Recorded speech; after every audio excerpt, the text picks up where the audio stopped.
I still remember the smell in his apartment the night I found him. Not smoke, not rot, candy.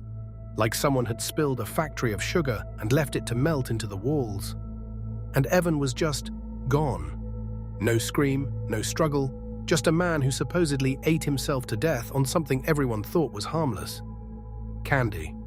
That's what the report said first, but that wasn't the truth. Evan wasn't the kind of guy you'd expect to die young. He was quiet, ordinary, the kind of person you forget you're standing next to in an elevator. We worked together at a small logistics company in Tampa. Nothing glamorous, shipping contracts, inventory calls, endless screens. But Evan had this habit. Candy. Not a little, not casually, constantly. He'd show up with pockets full of gummies, sour belts, chocolate squares, desk drawer stuffed like a kid hiding contraband.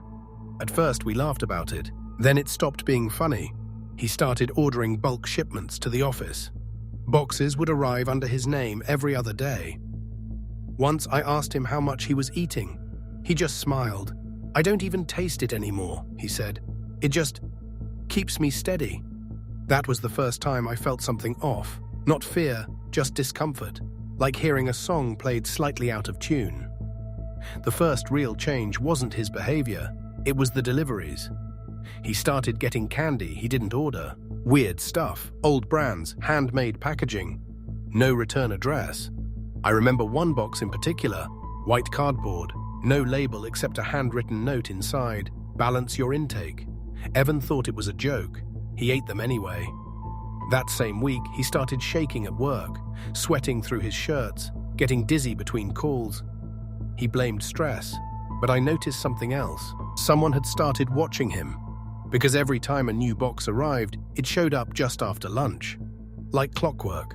By the second month, Evan wasn't just eating candy, he was relying on it. He said he felt wrong when he didn't have sugar in his system, like his body would stall out.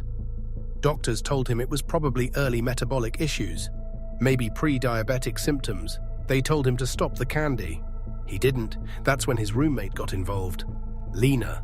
She was the opposite of Evan in every way. Careful, clean eating. Always measuring ingredients in glass jars, the type who read labels like legal documents. She told me once, flatly, he's killing himself slowly and he won't stop. I thought she was just worried. At the time, I didn't realize how specific her anger sounded. The first time Evan nearly collapsed, I was with him. We were in the break room when he stood up too fast and froze.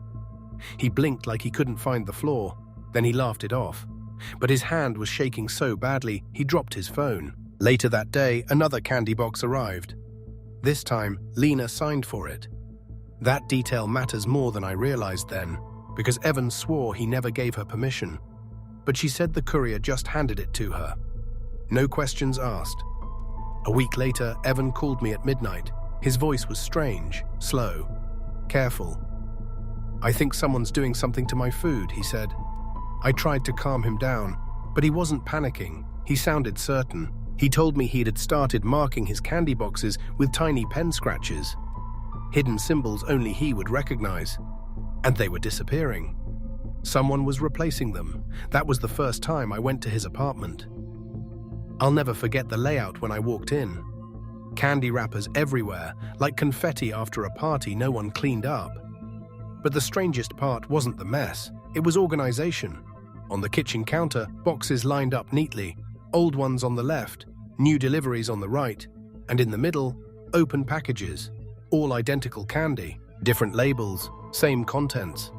Evan looked exhausted, dark circles under his eyes, lips cracked, hands still moving like he was searching for something invisible. "I didn't eat all of these," he said immediately. "Some of them aren't mine." Lena stood behind him in the kitchen doorway, calm, too calm. "You're hallucinating from sugar crash," she said. But she didn't look at him when she said it. She looked at the boxes. The next escalation came from security footage. Evan installed a camera. He said he needed proof. We watched it together. At first, nothing. Just hallway noise, deliveries, foot traffic. Then at 2:13 a.m., Lena. She entered the frame holding a small package. She didn't knock. She used a key. And she went straight to the counter where Evan kept his unopened candy boxes. She opened one, took something out, replaced it with something else, then left. Evan stopped the video there. His face went pale. "I didn't give her access," he said quietly. "That's when I noticed something I wish I hadn't. The camera timestamp had been reset, twice. Like someone had been trying to cover their tracks but didn't know how to do it cleanly." 2 days later, Evan was hospitalized. Blood sugar unstable, organ stress, severe fatigue. Doctors still insisted it was lifestyle-related, but the tests didn't fully match. Something was accelerating the breakdown too fast, too controlled, like it wasn't random, like it was being guided. That night, I stayed in his apartment with Lena. She made tea. She told me, almost casually, he won't stop unless something forces him to. I asked her what she meant. She smiled slightly, not warm, not kind. "I'm just trying to save him." Evan died 3 nights later. Official cause, acute metabolic failure. They wrote complications from excessive sugar intake on the report. That was the end of it for most people. But I couldn't accept it. Because I saw the body, and I saw the candy box beside his bed. Perfectly sealed, no branding, just that same handwritten note, "Balance your intake." Only this time, the writing was smudged, like it had been handled after being wet. The police only reopened the case because of a missing delivery log. Every candy shipment Evan received was traced. Except one, the final box. It didn't exist in any system. No courier record, no seller, nothing. But Lena had signed for it. That was the first real crack in her story. When detectives searched her room, they found something worse than expected. Not weapons, not drugs, printouts, medical articles about hypoglycemia, sugar metabolism charts, and dozens of screenshots of Evan's social media posts. Every time he mentioned candy cravings, every time he joked about living on sugar, she had been tracking him for months. The final piece came from Evan's phone. A deleted message thread, recovered by forensic data. Lena and Evan. Weeks before his death, she had been convincing him to switch brands, homemade candy she called it, healthier version, same taste. He agreed because he trusted her. That was the mistake. The toxicology report revision came later. Quiet, almost buried. Not sugar.